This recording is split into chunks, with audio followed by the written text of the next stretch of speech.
Usa ang patay samtang usa ang samdan ug gadadakpan ang nagtago-tago nga founder sa Kapwa Community Ministry International Incorporated nga si Pastor Joel Apolinario human nagkaengkwentro tali sa tropa sa gobyerno ang iyang mga sakop diyang iserve na unta ang warrant of arrest nini.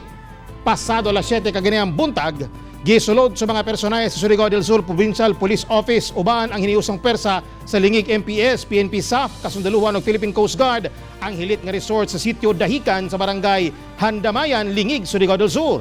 Iserve unta sa otoridad ang warrant of arrest sa founder sa Kapwa Community Ministry International nga si Pastor Joel Apolinario sa kasong syndicated estafa.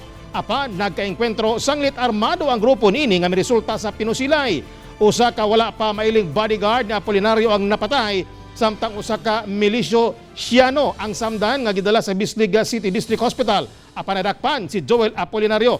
Na-recover sa kapulisan sa hideout ni Apolinario ang mga dekalibreng armas sama sa 30 o 30 ka mga M16 rifles, 2 ka M14 rifles, usa ka granada, usa ka garan, 3 ka 60 caliber machine gun, usa ka 50 caliber sniper rifle, 3 ka caliber 22 rifle, carbine, shotgun, 2 ka RPG o 5 ka 45 caliber pistol.